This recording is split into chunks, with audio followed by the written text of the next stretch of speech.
Bom dia, povo querido, amado do nosso café da manhã de todos os dias. A paz do Senhor, bom dia, meus queridos. Bom, quem realmente está do seu lado? É uma grande pergunta, não é? Antes da gente discorrer sobre isso, eu quero que você dê uma passadinha no nosso site, certo? www.reinehoje.com. Então vá lá no nosso canal Estênio Mendes Rios, se inscreve lá, comenta, compartilha com as pessoas, vai ser muito bom para sua edificação, tenho certeza disso, tá bom? Então, quem realmente está do nosso lado? Só ele vai ler esse versículo e a gente vai meditar um pouco sobre esse tema. Amém, vamos lá.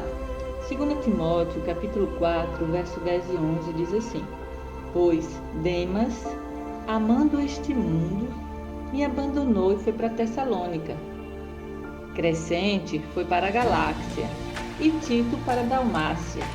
Só Lucas está comigo. Traga Marcos com você, porque ele me é útil para o ministério. Olha só que interessante, não é? Os estudiosos aplicam uma verdade aqui, dizendo que Demas, não é, ele era um homem habilidoso, né? Uma pessoa habilidosa e que tinha inteligência, uma grande inteligência, e que Paulo realmente ficava assim muito feliz com a participação dele no ministério. Agora, é interessante que a palavra de Deus declara aqui que Paulo disse que Demas, ele amando este mundo, olha, abandonou. É muito forte essa palavra, abandonar e amar o mundo, né? Se sentir abandonado é muito perigoso, né? É ruim. Tem gente que entra numa depressão tão forte que acaba se isolando e tendo finais trágicos, né? No entanto, lá no versículo 11, Paulo fala que Lucas estava com ele e que ele mandou chamar Marcos, não é, para o ministério, porque Marcos era útil. É interessante que, se você estudar, Marcos, ele foi a primeira vez rejeitado por Paulo, porque Paulo olhou nele e viu uma pessoa que não estava pronta, não tinha a habilidade de Demas. Paulo olhou e viu que naquele tempo ele não estava pronto para seguir numa viagem missionária. Mas agora Paulo entendeu que o tempo de Marcos chegou, a maturidade estava lá e que ele tinha uma importância muito grande para o desenvolvimento do propósito que Deus chamou Paulo para realizar.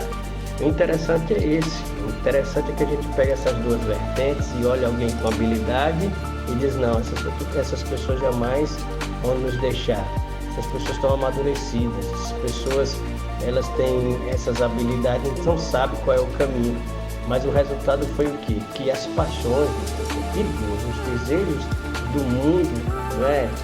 Aquilo que realmente trina na alma de querer fazer com que os prazeres dessa terra sejam provadas pelos desejos carnais, foram muito mais fortes do que um propósito celestial.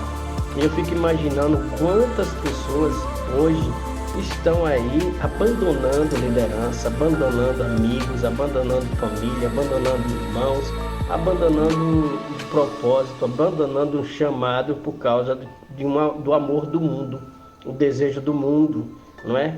E muitas vezes a gente fica até um pouco assim atingido, porque a gente deposita confiança nas pessoas e elas trocam o certo pelo duvidoso, porque o mundo é cheio de dúvida, o mundo é um lugar de perigo. Ou seja, quando você vê um homem como Paulo falando isso, ele está simplesmente dando um alerta para a gente, porque Paulo foi um homem centrado no propósito, não é? Se você está com um líder, não é? Ou se você está com uma pessoa que é centralizada com a missão, com o propósito, meu irmão, entenda que ele não quer o teu mal, jamais vai querer de maneira nenhuma.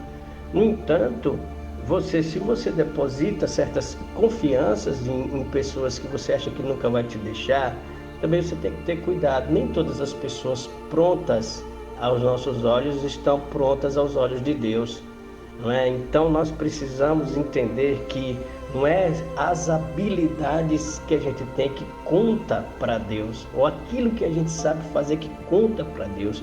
O que conta para Deus é sermos uma pessoa com fidelidade. Certo? Uma pessoa fidedigna para com Deus e andando dentro daquilo que Deus quer em uma aliança verdadeira. Não, eu fico perguntando, será que somos Demas ou somos Marcos, na verdade? Temos que pensar, tomamos as decisões de quê, de fato? Quais as nossas decisões? Quero que você pense sobre isso, não é isso, Sueli? Isso, muito forte isso. Então, tem habilidades, mas se deixou, caiu na cobiça dos olhos, olhou o mundo e amou o mundo e acaba deixando o evangelho, abandona o evangelho, abandona a missão. E o outro tinha prontidão de espírito, eu ainda estou imaturo, mas eu quero aprender, eu amo a obra, eu amo Jesus. Então, escolha quem você quer ser, né? Está sempre pronto a melhorar cada dia e assim seguir o evangelho, ou de tirar os olhos do foco e olhar para esse mundo e fatidicamente é queda, né? É afastamento de Deus. E isso traz tristeza ao homem, abatimento. Então pensa nisso. Pensa nisso, valeu. Fica na paz.